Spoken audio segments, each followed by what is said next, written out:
out of here. What about our sonographer? Crystal is not going to be here today. She is in training that she could not get out of. So the good thing is that with Glenn recording it on YouTube, she'll be able to listen to it later. And she said it won't be a problem. We're being recorded? The recording is started now. So yeah, you can call the meeting to order whenever you'd like, Chairman. All right, the meeting, Lancaster County Wetlands Board has come to order. Introduce everybody. Brian Barnes is the, can you hear me? Yeah, just make sure. Yeah, Brian Barnes is the compliance officer among other duties. Jay Woodruff is representative of VMRC, Virginia Marine Resources Council. Glenn Rose, our computer operator. On board today, we've got Will Tolles, Hunter Sled, Bruce Julian, and Hap Had. And I'm Cecil Little, I'm the vice chairman. Anyone on the internet who wishes to talk to or complain or whatever about the proceedings, Glenn will give me a heads up and he can, and we'll discuss it. Also, if there's anybody in public, which there's apparently nobody here, if they come in, they'll have an opportunity to speak to any of these applications. We've got 4 applications today. We did have 5. I want to address Mr. Jim Reynolds. That I think we're going to table that today because he's not available. He's not in the public today. Can I hear a motion to table? Was it, Mr. Chairman, was that a request of the consultant to hold that over? Was it a request? No, that's my question. That was requested by the consultant, correct? Just a second.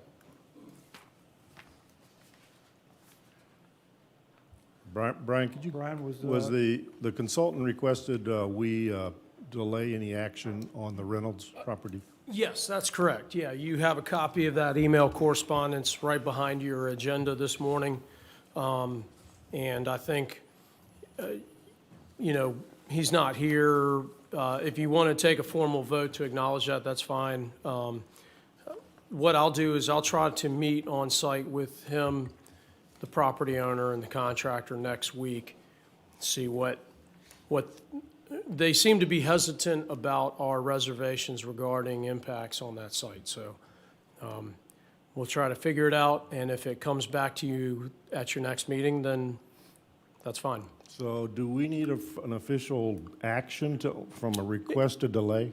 Why don't you do that, just to say we did, go ahead and somebody make a motion to acknowledge tabling this project until further instructed.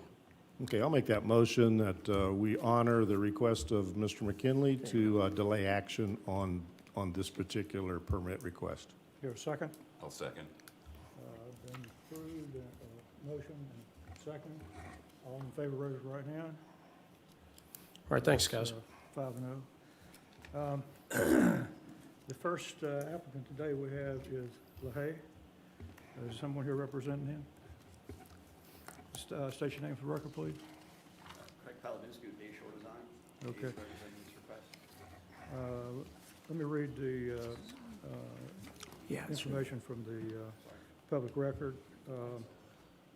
Denise Leahy, in care of Bayshore Design LLC, 9 Steamboat Lane, Kinsale, Virginia, 22488, requests permission to construct 4 low-profile timber groins in varying lengths of 34 feet to 44 feet with associated 210 cubic yards of beach nourishment along the shoreline of Dimers Creek, located on Virginia State Highway 646, Akron Road on Bellows Drive East. Tax map number is 35H-1-5. VMRC number is 21-1850.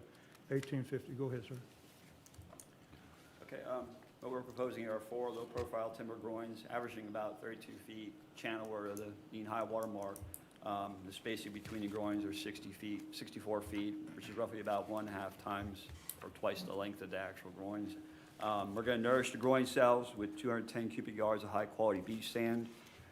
And basically, we're starting under the pier and working our way northeastward, there's a armorstone breakwater on the point, which is holding that sand on that point very well, but coming into Diamond Creek, their beach is receding. You got a couple cedar trees in the low peninsula area there that they're trying to preserve. So there does seem to be a good amount of sand moving along that shoreline. I do believe the groins with the beach nourishment should help stabilize that. The groins are relatively short. We do have a documented SAV bed offshore that is shown on the drawing, so we do stop short of the submerged aquatic vegetation. We've notified the adjacent property owners. We have not received any protests to the project, and that's pretty much it. I'll be happy to answer any questions. Anyone on the board have any comments? I got a couple questions, Craig. Sure. Day we were out there, there was onshore wind, and we were standing there at those cedar trees that are experiencing some minimal erosion on that shoreline. And also the end point that loops out there, and it appeared to me that groins would actually exacerbate the way the waves were coming in that day directly into shore. The groins would actually catch that energy and cause more erosion. And I'll let you answer all these questions at once. But and then secondly, is there someplace in the application that you discuss living shorelines were not applicable here? I don't recall. It still considers a living shoreline. I mean, we had two designs. The first design, when I did the concept for this, was a breakwater design, which the applicant just did not want any more rock there. So, so is that statement in here? I don't recall. I don't think I did a living shoreline statement for this project because I still consider groins and beach nourishment as to be a living shoreline. That's just. So I didn't do a living shoreline statement. And then my last question is, why would anyone want to put in a product that's not even going to last 20 years? Timber, this pressure-treated timber we're getting. They may use vinyl. It just depends on, their success. If they hold the sand, then they'll be just fine. If they start losing the sand, either way, if they lose the sand, they're both going to be subject to the wave climate and deterioration. But if they hold the sand, they'll stay. So, Mr. Woodward, absent a statement on living shoreline applicability here, you consider this application complete? A living shoreline statement has been found to be necessary to make the application complete. Therefore, I don't have the application in front of me. If there is no living shoreline statement, then I would assume one needs to be submitted. no more questions. Any other comment? Brian, comment?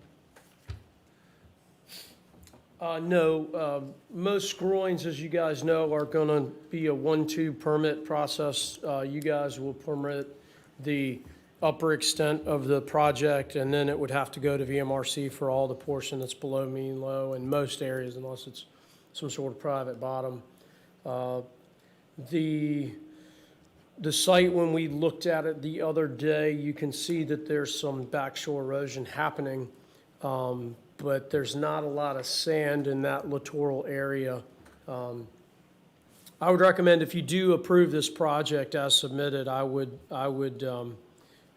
make sure that the sand was part of the conditions of it. So in other words, if you permit 100 feet of riprap and somebody only builds 50 feet, that's not in defiance of the permit conditions. But if they are considering beach nourishment with groins, and they put the groins in without the beach nourishment, as staff, I would like to see that that's not in conformance with the permit. So perhaps a condition or to clarify in your motion that, yeah, this would include the beach nourishment. Well, with the absence of a living shoreline statement, do we, the board, feel it? Well, could I ask, in your opinion, do you think putting in those groins are going to stabilize the beach? That's, I mean, it looked like the flow of the water is coming straight at the groins, not Yeah, I'm fond of telling Not at people 90 within 100 degrees. miles of the coast, all bets are off, just because nature's dynamic and you don't know for sure what happens. The adjacent, as we were on that site, you saw that breakwater and sand nourishment and wetlands, all that is created. It worked very well. It seems to be working. Most shoreline managers, myself included, would prefer to see that approach multiplied on down that reach, for sure, rather than a groin and sand situation. I mean, that goes to your comment about why didn't they consider living shoreline as a, If you think that the application is incomplete because it's lacking a living shoreline statement, I believe it is within your authority to table it, at the very least, until the applicant adds that statement in there. You know, nobody wants to delay a project at all. That being said, this time of year is generally higher tides. Most groins are built, you know, during the more eccentric tides in the late winter, northwest winds, things like that. So that's entirely up to you all. If you feel that this is not in conformance with that living shoreline requirement, then it's incomplete and you could table it. It's also within our authority to deny this permit today. That is true. And, you know, to me, the water depth, the fetch, and the length of the dock, it certainly indicates the water is not too deep. And I guess I'm also concerned, Craig, your statement, you said initially you proposed offshore breakwaters, but the landowner rejected that? That's correct. So the landowner's designing this, not you? Well, I mean, I gave her an option. This is option one, option two. This is the preferred option based on my professional opinion. This is option two, which, you know, may not be as effective, but I think will be. You give a bimodal system there where you have sand coming in from the northeast during the spring and summer months, early fall, and then in the winter time, it shifts the other direction. So I think they will catch sand, build up some beach and stabilize it. May not be as effective as a breakwater. A breakwater site at this location would be really high and tight to shore, close to mean the water to avoid the SAV. So, I mean, there's two options here. Yeah, one might be a more Cadillac version, a better version, more costly version, but, you know, ultimately, it was the homeowner's decision. I gave them the two options, and this is what they chose. Well, what does the board feel? I tend to think that at the very least it's an incomplete application. Could you speak up here? Sorry. My opinion is that at the very least it's an incomplete application without the living shoreline statement. I guess, Mr. Chairman, I'd like to read from the Code of Virginia. Go ahead. Chapter 13, Title 28.2, Paragraph B, that says alteration to the shoreline is not permitted when the alteration will result in the drainage or discharge of effluents or stormwater which will impair wetlands, water quality, or other marine resources. Number 5, when there are alternatives which can achieve the given purpose without affecting water quality, marine resources, wildlife, marshes, oyster grounds, submerged aquatic vegetation, or other natural resources. Okay. So my question is a beach not a living shoreline? I'm sorry? Is a beach not a living shoreline, a sand beach, non-vegetated beach, a living shoreline? I'm not building a hardened structure, like I a would think- bulkhead or I would revetment. think by definition. I've, for what it's worth, I've taken that approach. I've actually approached Tony about it, in cases where you have a low system and you're putting in low profile groins and maybe there's already some beach grasses at the backside and adding sand to it. He's concurred with me that he felt that that could be considered a living shoreline, given the definition of structure, sand, and plants. Now, where you've got a bulkhead and you put a groin up to it, try to build a beach, he wouldn't agree that that's a living shoreline because you're not allowing the continued interaction Past, with and the you're gonna have upland. wave velocity. I don't believe I don't believe it's been put to rest as far as that's concerned. I would just note that placing the sand on the beach that's part of this project is actually an exempt activity. That's allowed. If you didn't put any groins and just wanted to nourish the beach, that's an exempt activity under the code. The groins, as proposed, meet the definition or meet the criteria of the general permit for groins that was developed many, many years ago by the Corps of Engineers, such that relatively short, spaced properly, low profile, with my understanding that the Corps came to that sort of criteria, believing that whatever impacts, negative impacts that may be felt along the shoreline would be minimal compared to whatever positive impacts of temporarily holding that sand long enough to grow some grass or to hold a beach. It's up to you. The code that you read from is well taken, but as you've all seen for many, many years, when we, as the regulatory body or reviewers, say, well, we think you ought to do that, and then the price goes up 3 times, and the applicant, and maybe not just price, maybe they don't want more rock, maybe they want to maintain, a swimmable beach, whatever. We have always given credence to what the property owner wants, and as long as there's a reasonable, logical support for that without any undue effects either on the neighbors or on water quality, effluent discharge, those kinds of things. So that's about all I can offer. Yeah. Do you believe this meets current code, this project as submitted? I do. And once you get a living shoreline statement in there, and perhaps this is what it's going to take, is some of the agents, contractors, and others to come forward and say, I believe it is a living shoreline. Read the definition of living shoreline. And, I felt that way all along. One of the things that concerns me, both to Brian and Jay, is the living shorelines statements we're seeing by the consultants aren't based on science. They're based on opinions, and they say, well, the contractor and I met there, and the landowner didn't want that, so therefore a living shoreline is not applicable. That, to me, is not a sufficient living shoreline statement. You need to, according to code and the new guidance, you need to state why this won't work, why a living shoreline will not work. And we're not seeing that in some of the applications Right. that we're receiving today. It's, well, we looked at it, and the contractor doesn't want to do that, or the landowner doesn't want to do that. That doesn't cut it. Well, I agree with Craig. I think that by definition, it is a living shoreline from what I've seen. And I don't think it requires a statement. I would think that we want to approve it as submitted.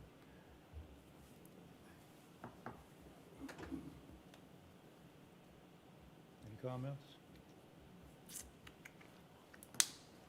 Well, either we approve it as submitted or we approve it, table it. Or we table it and ask for a living shoreline statement. Can I hear a motion? I move that we table it and get the statement and then decide. A second? I'll second. All in favor?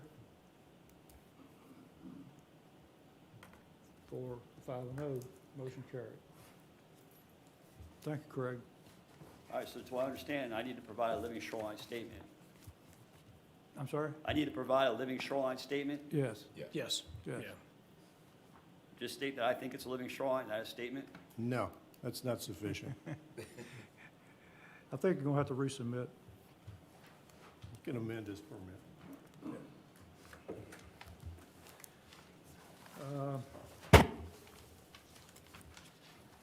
The next is Todd Robertson.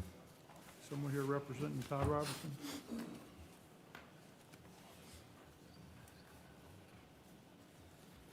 State your name for record, please. Yes, Joseph Scott, P.O. Box 315, Kilmarnock, Virginia 22482. Okay, let me read the publication. Todd Robertson, care of Joseph Scott, P.O. Box 315 Kilmarnock, Virginia, request permission to repair and restack 350 linear feet of riprap, construct 115 feet of riprap revetment, construct 130 feet of riprap in place of existing rubble, and install 258 linear feet of vinyl bulkhead in place of existing timber bulkhead and riprap with no bank grading along the shoreline of Carter Creek, located on Virginia State Highway 222, Weems, Virginia, on John's Next Road. Tax map is 33-194. VRMC number is 21-1348. Go ahead, Joy. Yes, this is an old oyster processing plant that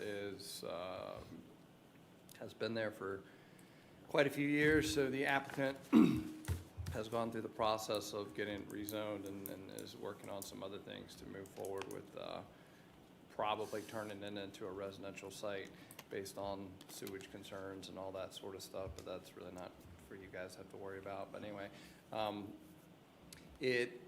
there's existing structures pretty much around the whole entire area, or the piece of property that's there, and pretty much what's going to happen is where there's existing riprap, they're going to restack it. They're going to add some riprap on each side of that, around the cove there that goes towards the Kellums, and then around the front part that is looking out of Carter's Creek. There's an existing bulkhead there that's going to be replaced. That's going to come back around towards Tides End and terminate right on that other side where there's already some existing stone that will be restacked and kind of brought back up to spec, so it will actually work. A lot of that stuff is just tumbled into the ground or tumbled into the waterway, and just needs to be straightened up so it can do its job. I think we put a living shoreline statement in here. A lot of it has to do with water depth. There's a lot of water offshore, a whole lot of water, especially in front of that bulkhead. So it's really not, in my professional opinion, there's nothing else you can really do other than what we're doing. So. The reason for the vinyl bulkhead is depth of water.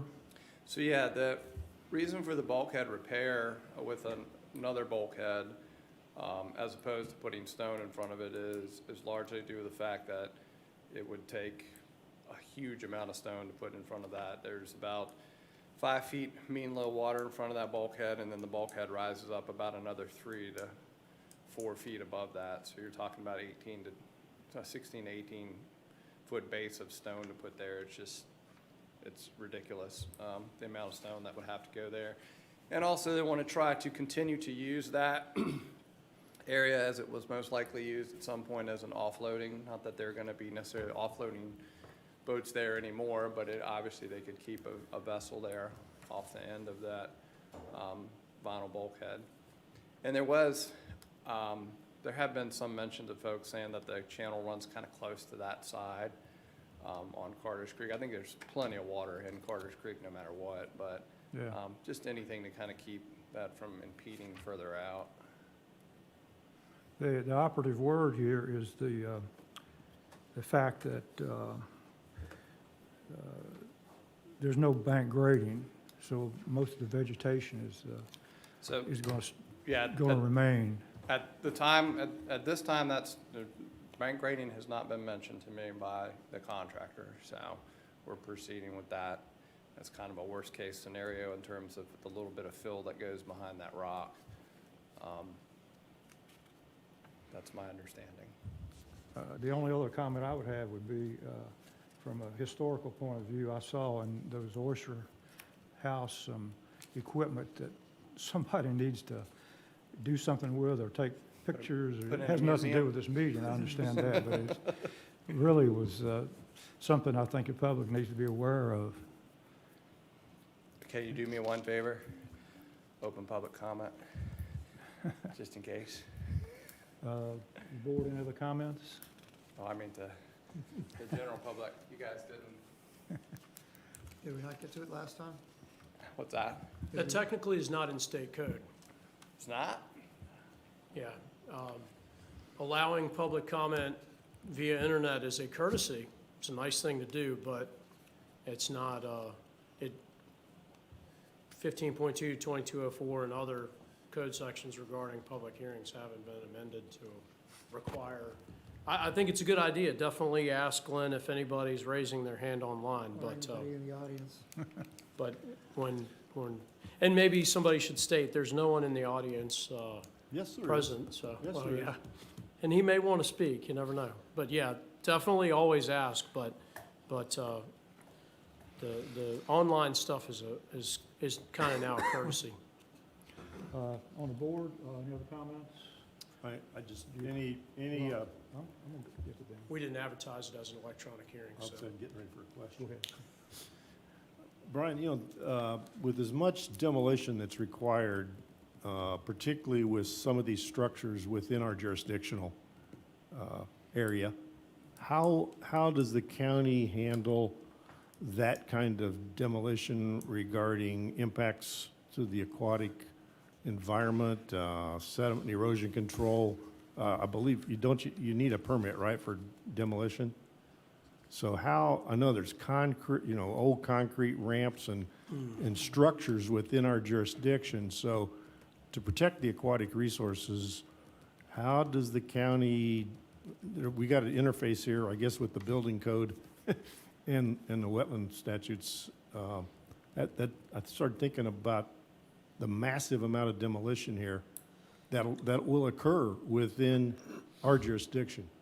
Yeah, it's very difficult because, especially that lower level oyster house, we saw the actual shucking house itself is within the storm tide range for sure.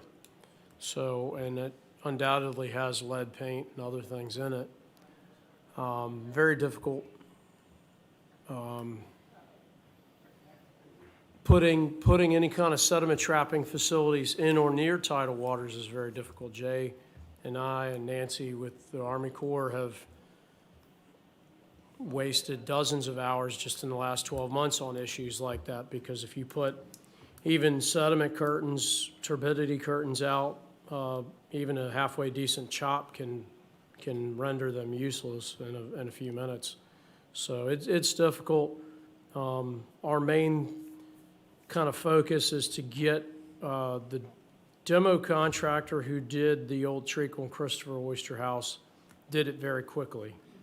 It was a matter of like 72 hours, and it was all crunched up and gone and out. And in my opinion, that's almost the best way to do it. Is silt fence is not, what we call the Green Book, the Erosion and Sediment Control Handbook. There's 40 or 50 different sediment trapping facilities. Silt fence is the least effective, and really only appropriate in about one or two situations. But it's the one thing people always say, silt fence, silt fence.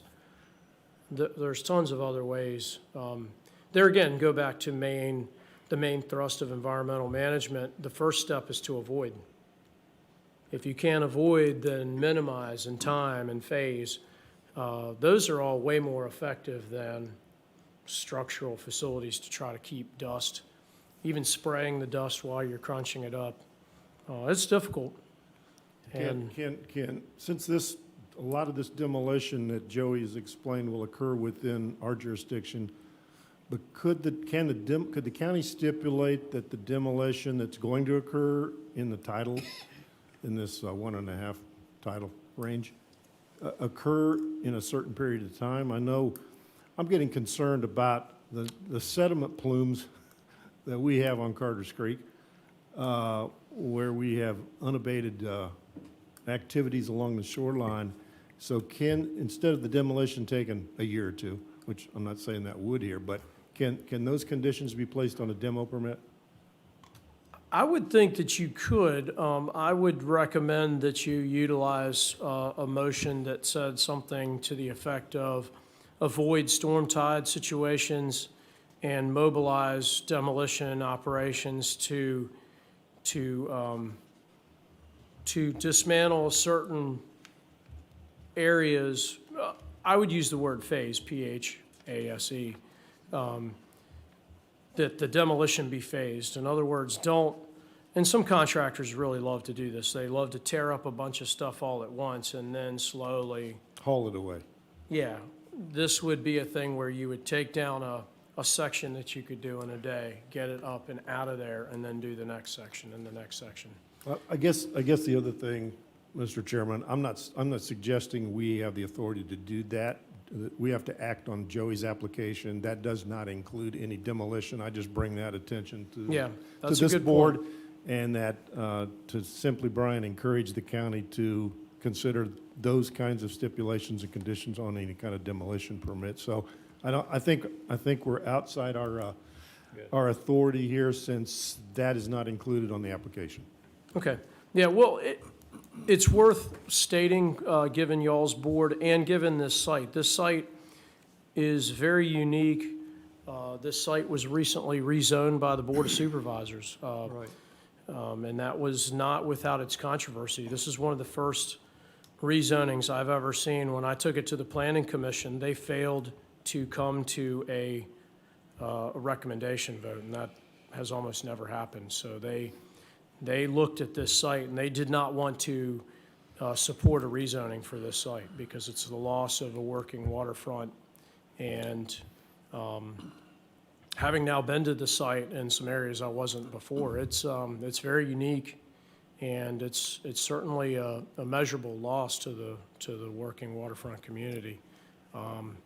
That being said, you're right, it comes with it environmental challenges, because all that infrastructure, as it's removed, can become a point source of pollution in about a minute. Well, Who in the county is concerned about that? I mean, we're here, but it sounds like it's out of our jurisdiction. Right, I just wanted to say, this site is not one you're gonna probably see anytime soon again. This is a very unique site, very unique situation. Of course, I say that, you just within the last 12 months dealt with Treacle and Christopher's Oyster House as well, that is now gone also. So that was not zoned industrial though, but it's a unique site. Hopefully it'll be the last working waterfront you see get demolished like that, at least in my I can time. answer your question. Uh-huh. You know, there's going to be hundreds of people watch what's going on this site. And I agree. there's going to be anybody waiting to jump on something. The most heavily traveled waterway probably in the county. And in having witnessed 2 to 3 feet of water in that old shucking house, and boat wakes 4 feet high, Yeah. we got tugboats coming in there. We do have the no-wake zone now there down through this area, but you got the tugs coming in there. We also have the research vessel Virginia of VIMS, whose permanent dock is at Kellums. And if you want to see some wake sometime, and we got the watermen with their dead rises coming into Kellums. This area is high, probably one of the biggest boat wake impacts I've seen since I've been on the board. So I just bring that to your attention. Okay. VMRC? Comment? We're reviewing the application as well. There's a lot of subtitle impact that needs to be authorized. Don't really have any other comment. Okay. Glenn? No public? Can I go Any now? public comment? Your motion?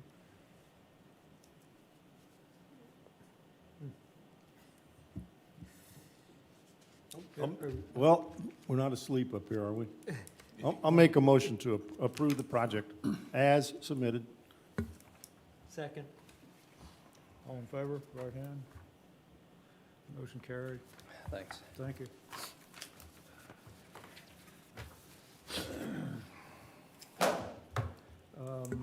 The next one is Benjamin and Laura Leo.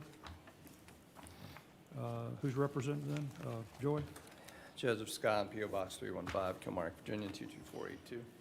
All right, let me read the publication. Benjamin and Lauren Leo, in care of Joseph Scott, P.O. Box 315, Kilmarnock, Virginia, request permission to construct a 128-foot linear foot riprap revetment with no bank grading along the shoreline of Moran Creek, located off of Virginia State Highway 630, Taylor's Creek Road on Moran Creek, tax map 27-24, L VMRC number 211682. Go ahead.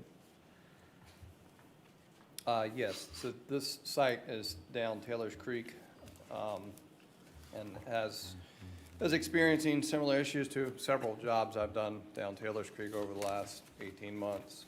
I don't think they're having as much tidal erosion as they're having bank slumping from springs that are running out of the water, running out of the land edge. So you got some trees and stuff that are making their way and are falling into the creek.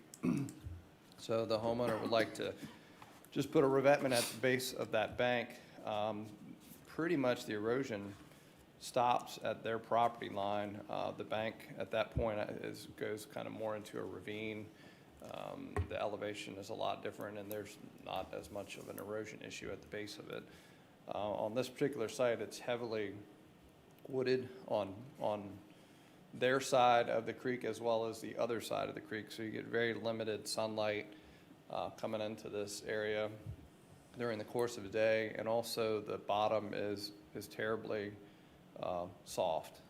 This is the first site I've ever been to where I had a heck of a time staking it because I couldn't stand in it up to my hips pretty much.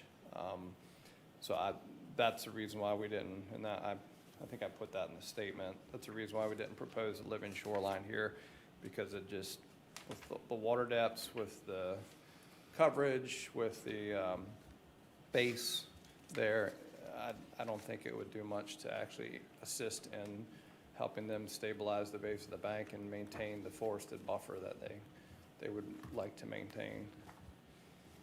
Right. This is pretty much stabilizing, as you said, just mentioned, stabilizing the bank. There's really not a great deal of impact onto the bank because it's pretty much a sheer bank and there's a lot of vegetation on it, so. I Yeah, think the it's- plan is for the contractor to install it by barge, Right. so. On the board? No. Brian, comment? No, indeed. You all got to see the site and see the issue. Mr. Scott, I think, is correct that given the above normal precipitation we've had, you're seeing a lot of springs from bank bases, and we're seeing a lot of very strange exacerbated undercutting erosion that's happening due to that and higher than normal tides. Right. VMRC? No comment. This is above mean low water, no jurisdiction required. No permit required. Okay. Glenn? Nothing? No public? Could I hear a motion approved? You get a chance? I'm sorry? Did we get a chance? I thought I did. Brian, on the permit here, I just want to clarify that the boathouse business that is in the application, that's all handled by building department and zoning department?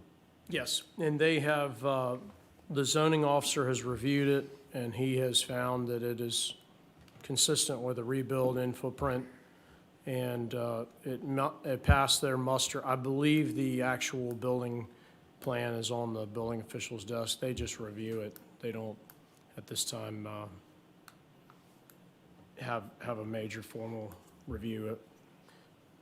We have a new building official, so he's determining his new protocol, so I can't really speak to the details on that just yet.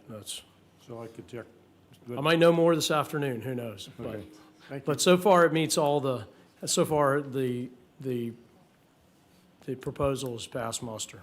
I just asked that question since it seems like we've got an activity on people increasing sizes and of boathouses and increasing size of docks. Sometimes, yes. Did it? That's it. Motion? I'll move that we approve as submitted. Second. All in favor, raise your right hand. 5-0, motion carried. Thanks. All right, that was Hunter and Will. Okay. Next one is Paul, is it Son or Son? Son. Son. Who's representing Mr. Son? Joseph Scott, P.O. Box 315, Kilmarnock, Virginia, 22482.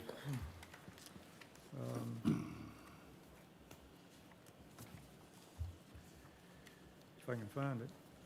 Let me read from publication, Paul Son in care of Joseph Scott, P.O. Box 315, Kilmarnock, Virginia, request permission to construct a 285-foot linear foot riprap revetment with no bank grading. Construct 5 low-profile timber groins, 25 foot of mean low water, and place 3,000 square feet of clean and sand nourishment with associated wetland planting along the shoreline of Belmont Creek, located off of Greenfield Road on, I can't pronounce it, Auckland Creek, tax map number 20G-4-20, VMRC number 21-1806. Go ahead.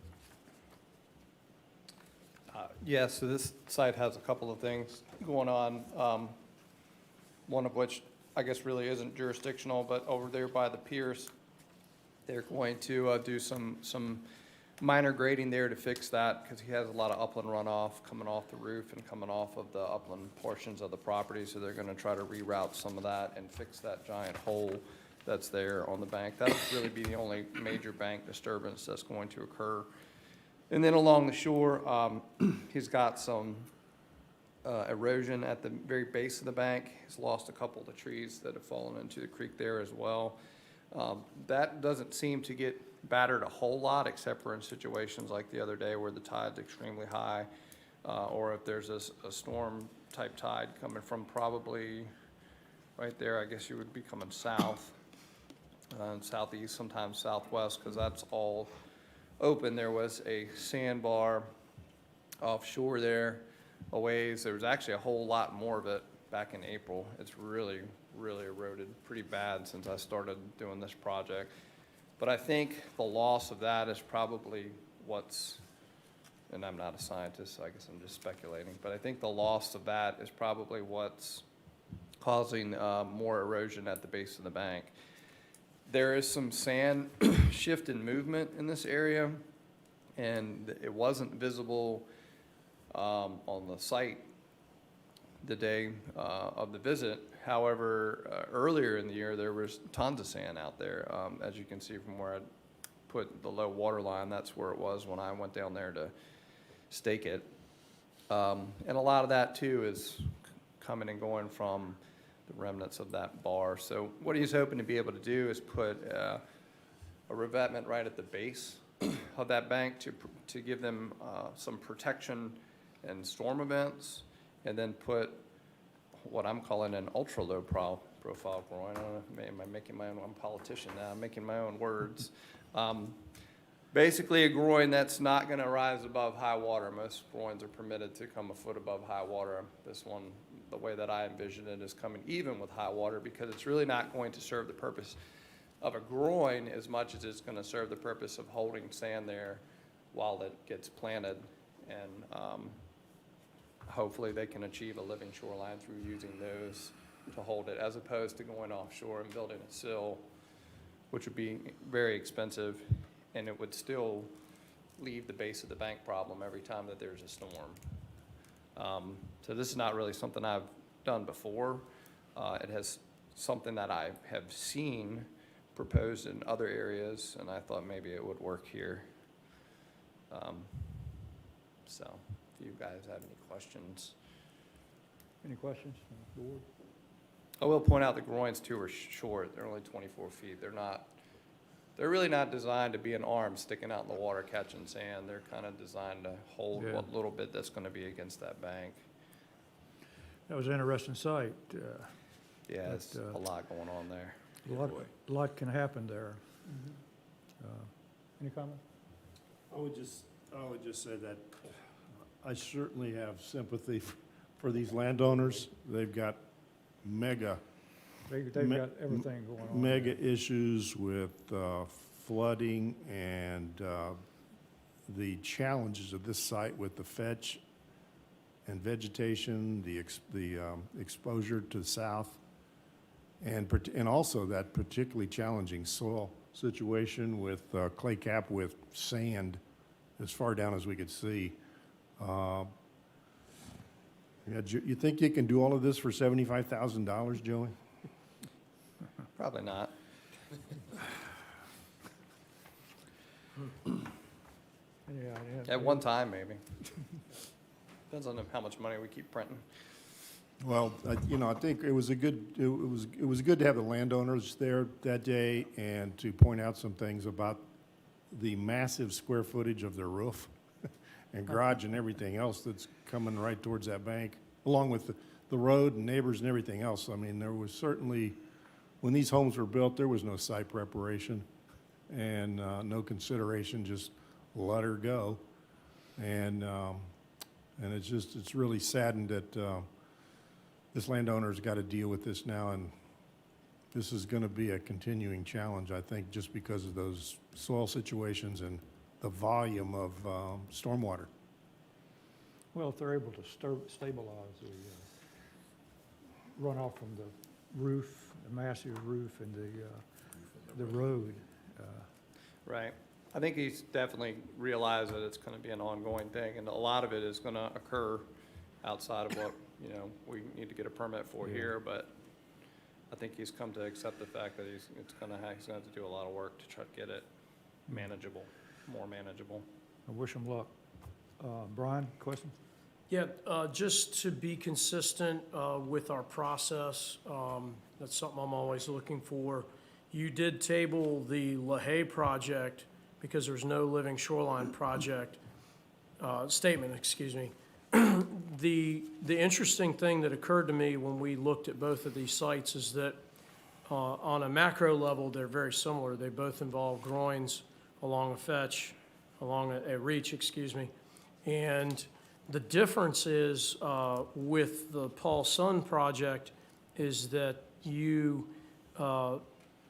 using ultra-low profile groins, one. You are planting the area. The LaHaye project is not proposing planting. So in my opinion, that's not a living shoreline because sand by itself is just Virginia Beach, which is not a living shoreline. It gets bulldozed every day. The planting, the groins in the Sun project are more to effect a vegetative outcome. Of course, the riprap is on the back shore, so that automatically triggered your perusal, even though it's above mean high, it's still within that range determined by code. But just in case anybody out there saying we're being hypocritical, I don't think we are, because while they both involve groins and sand filling, that's the only similarity they have. From there, the Paul Sun proposal gets a lot more living shoreline-y, and it also is in an area where you could see those, as that island erodes in the front, that sand is moving back up into that creek. So you've got a identifiable sand source that gives you a reasonable expectation that groins will work there. Anyway, that's all I wanted to say, just. I'd like to also support your statement, Brian. I mean, looking at those two projects today, you got one site that's 2 feet above sea level and another one that's 25 feet above sea level. You have totally different soil conditions. The stormwater issues on both of those are dissimilar. The aspect, the fetch. Yeah. I don't see anything the same on these two sites except the word groin. True. And it's the success. I'm just very concerned about the success of the project because the challenges seem nearly insurmountable on this project. I really feel for the landowner. Right. Jay? The project requires a permit from us for the groins that are extending channelward to low water. You're keeping them shorter than that. Originally, I think the sand nourishment was also going to go channelward to low water. And in that case, it would have required a permit. It wouldn't have qualified for our general permit. But I think you pulled the sand back, so it's just going to be placed in the intertidal zone, not on subtidal bottom, so qualifies for our general permit for groins. Okay. Glenn, any comments from? Nothing? No public? Any other board comments? If not, I'd like to hear a motion.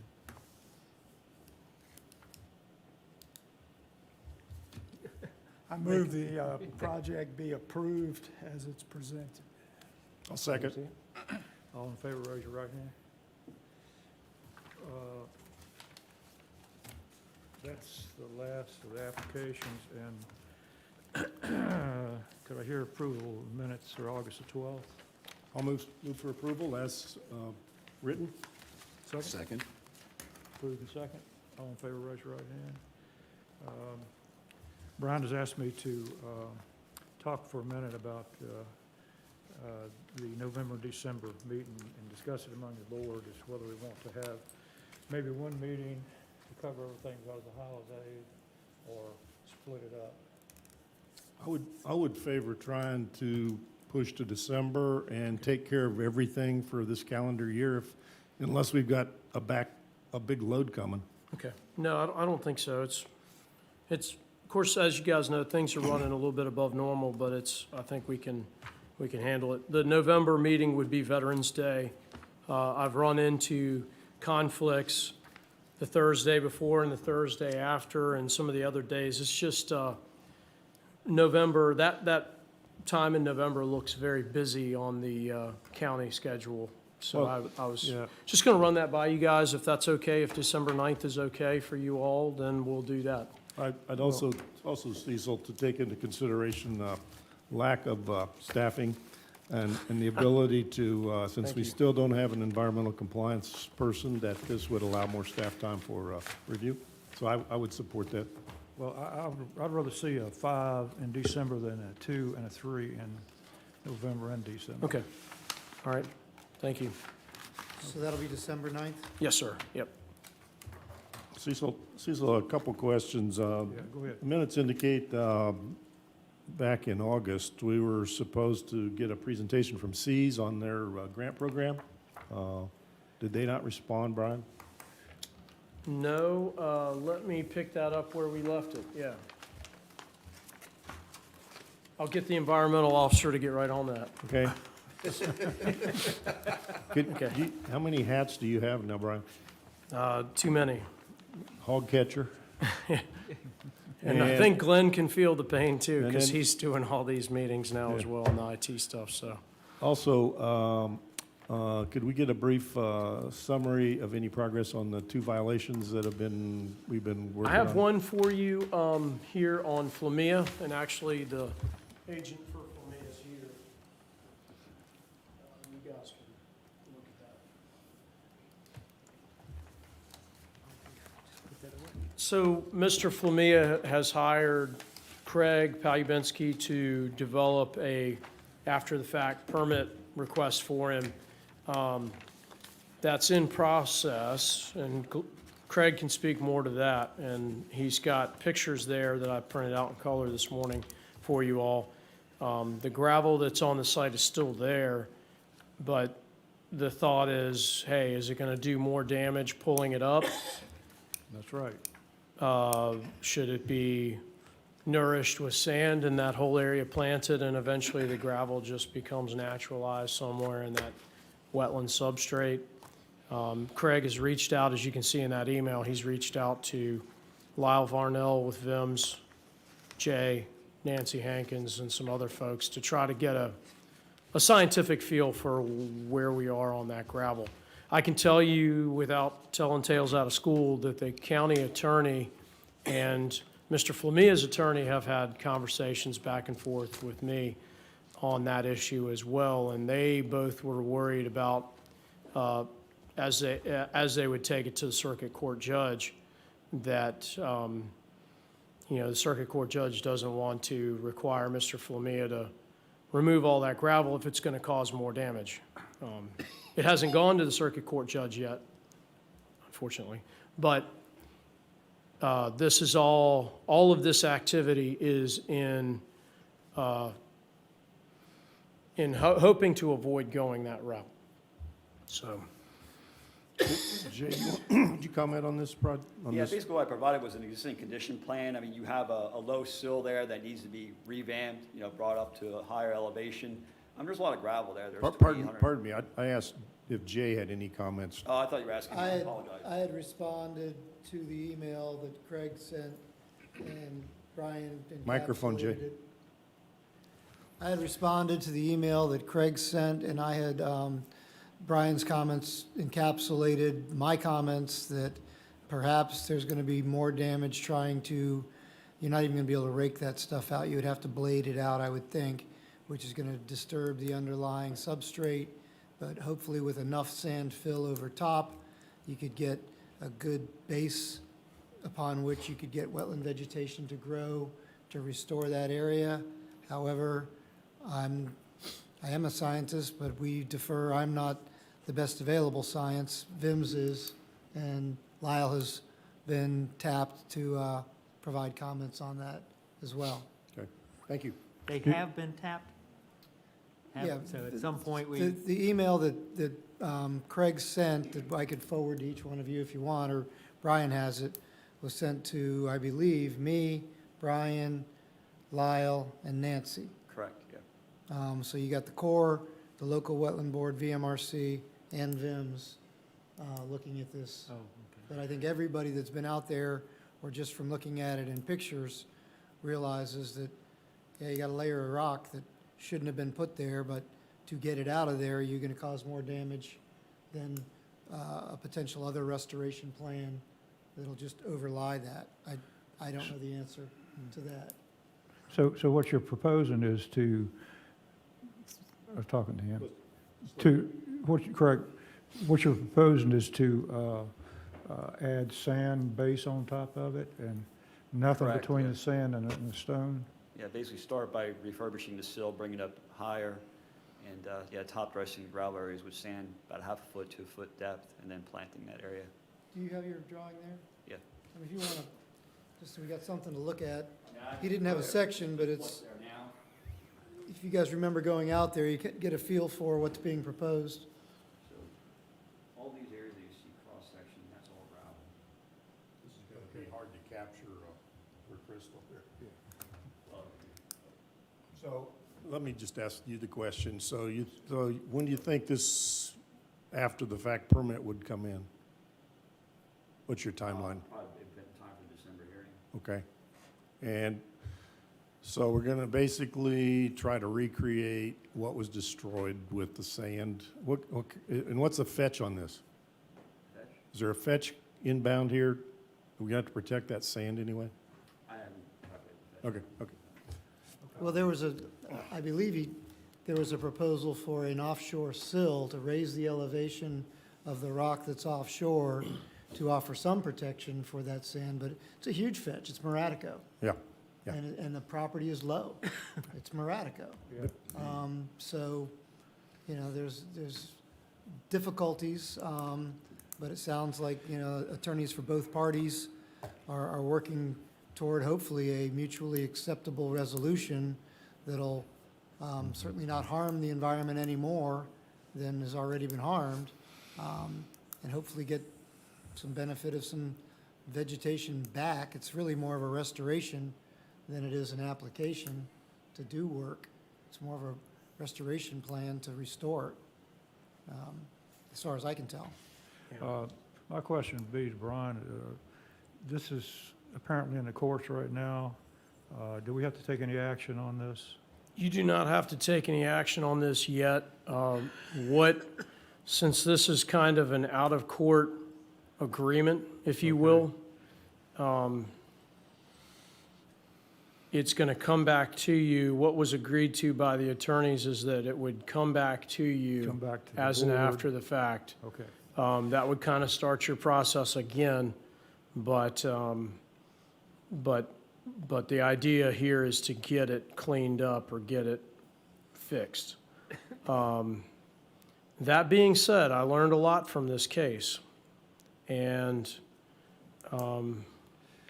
course, I've become, especially in the last couple of years, ever more cautious about enforcement because it's not a good time to be in law enforcement or code enforcement. It's not a good time to be in public service at all, I can tell you that. The situations, and I say this because I've got a violation now, an illegal boat ramp that was just constructed that I'm going to bring, but it will be done perfectly. And I don't ever want to have a enforcement case not go directly to the circuit court judge. It's not fair to people who do it right.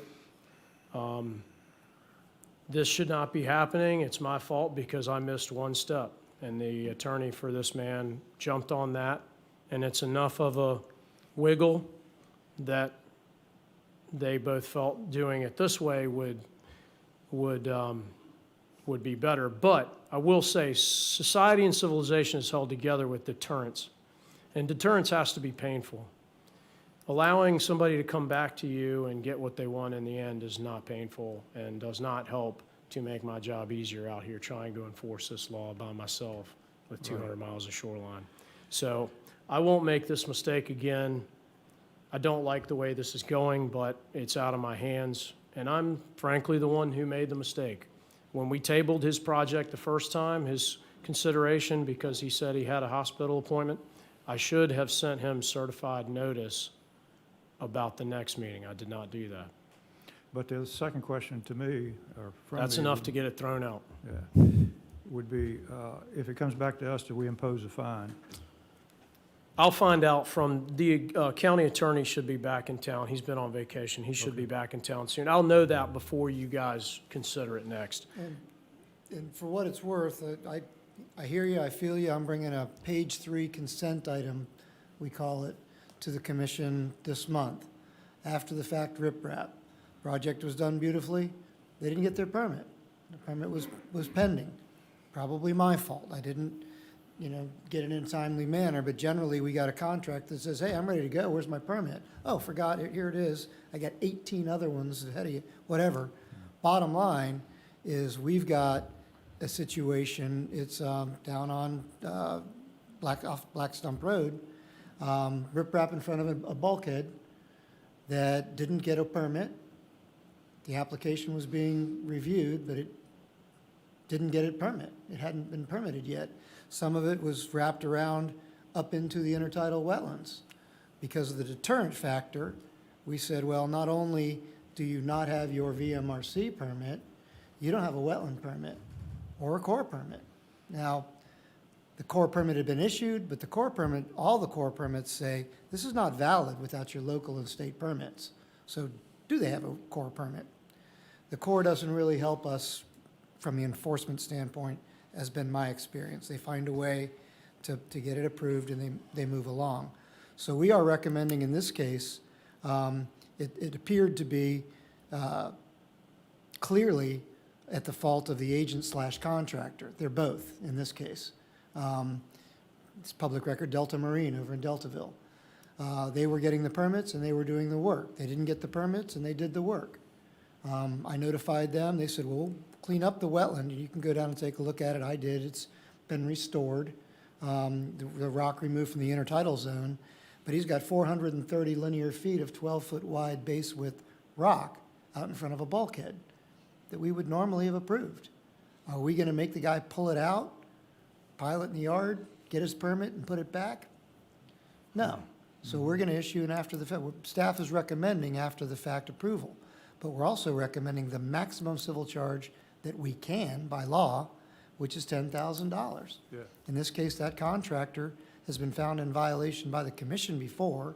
He's been found in violation by the division before and willingly or, begrudgingly restored. But at VMRC, we call them repeat offenders. And if you're a fisherman and you get popped once and found guilty in circuit court twice, 3 times, 3 strikes, you're out. You come in front of the commission, and they can take your license away, they can take your gear away, they can prohibit you from ever fishing in tidal waters of Virginia again, even recreationally. So those are the deterrents on the far side. The $10,000 is, if if you agree to pay $10,000, we won't send this to Richmond. If you don't agree, we will. And Richmond can say, tell you what, $25,000 per day. And those are the deterrents. It rarely goes that far. But getting back to the Flamia case, I may have misspoke or misrepresented. Yes, I think when the application comes in, it's not for an application to put sand on a shoreline and plant. It's for after the fact permission to retain a bunch of gravel with, a retrofit. So now you're in after the fact mode. It opens up those civil charge possibilities. And if the guy's smart, you guys come up with a reasonable, there's a matrix, and I'll help Brian with it. Like you, I'm getting better at this. It's not something I want to get good at, enforcement. And granted, as soon as the attorneys are involved, now they're going through the fine-tooth comb. Where did you miss something? Up. And the judge is just looking for that too. Case dismissed next. So I'll keep you guys posted on, the violation that I'm dealing with right now, and there's a boathouse situation too. But it's never a good time to be enforcement. But without enforcement, what's the point of any of this? And it's not comfortable. Nobody likes it, but you got to send a message every once in a while, and some of it is choosing your battle. And in the case that we've got, we've decided no. We could actually bring our case in as a page 1, and everybody gets up for 3 hours and talks about why I shouldn't be charged this. But in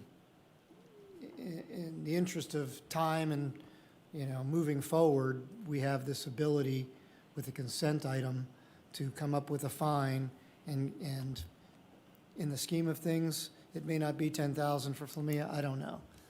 But there needs to be a message, and unfortunately, in those cases, Flamia is likely to not cause problems again. When we find a contractor and agent that continues to flaunt the law, he's out there every day, Yeah. and Well, not we'll get him. another shot at it. Yeah, so. So yeah, all that being said, and I agree everything Jay said, on that, I do want to say, state the obvious. The reason we do that is because there's so many people, and these agents represent them all the time, who do it the right way. They get in line and they have a good project, and they don't skip in line. It's unfair to them to let people wiggle and slide. But I do want to thank Jay and thank you, board. You guys have always been so supportive of me. If I'm whining or crying the blues about how tough it is to be an enforcement person, it's not because you guys don't support me, you do. It's just the public attitude and things like that has kind of slid in the last couple of years. I think that's happening nationwide generally, a little bit. I heard somebody say the other day, there's only 2 problems America has right now, and one of them is lack of respect for just the common man. So, yeah, thank you guys for everything you do. I'll get up with Jim, and I have a feeling when you hear Flamia in December, I think Jay's right. It will be likely back to being an after-the-fact violation hearing. And I'll make sure you have your script ready and all for that. And then it'll be considering what Mr. Palubinsky's coming up with, but also with possibly civil fines considered, so. Cecil, I just want to say, let us not forget the reason we're all here in this room. And that's everybody. And that's to protect, conserve natural resources. Not to whack anybody, but I can't think of one contractor in the Northern Neck or America that doesn't know the permit requirements. Yeah. And particularly when they've been cited. This ignorance of the law doesn't work when the state trooper pulls me over. And well, what about that guy? No, I know what the speed limit is. Contractors know what the speed limit is. And so I just want to say that, the main purpose is to restore the damaged site and conserve and protect those natural resources. So, yeah, we got to go through, folks look for procedural accidents to get people off. That happens every day. So, but I just want to assure that everybody, and Brian, I guess the last question, have we heard the neighbors around this particular property, you any more feedback from them? I hear from them all the time. Okay, that's all that's all. They're anxious to see something done. And the last violation we dealt, and I guess on this Lamia, I hope if we go to after the fact permit, this has been, what, 2 years now? Since the first reports? No, well, no, about a No, for us, but the, year and a half, yeah. 2020, wasn't it? Yeah, that's true, yeah. So early 2020. I would hope that any future application for after the fact has some time limits on it. I think the Not neighbors 3 would years. buy Craig lunch and send him Not- on his not- way. Not 3 years, but a more expeditious implementation of the project. Yeah. Thank you, Craig. And the last violation that, The Windmill Point, yes. We've been talking, that's kind of gone above my head now because of the County Beach project, and hopefully in December I'll have a report for you on that. The interesting thing is that Mother Nature has kind of done what she wanted to do with that violation anyway, because it had no filter cloth under it. Half of it's gone now. What's weird is those rocks are even gone. she always, Concrete? Oh, my God. she Well, always- not the concrete, but the riprap that they dumped down on the bank face, and we knew that with no filter cloth or anything, it rolled away. that Mother Nature always wins. So, did the property change hands? I think it did. Because getting back to the beach project, I would love to issue that permit, Yeah. but I was waiting to hear who the APO was on the other side. I went ahead and notified RPL or whoever it was, knowing that they had said something to you that they were going to object just to be ornery. But I really hesitate to issue our permit without the condo folks, and I'd love to get that That's thing why I out the say, door. I won't have time to do it today, Jay, but I think tomorrow, let me try to get back with you on that, because the supervisor for that district has been meeting with both sides Good. to say, hey, we're waiting on this. Yeah, Come on, and if you agree, we would like to gain access to the rest, and we'll use county money to fix all that whole reach.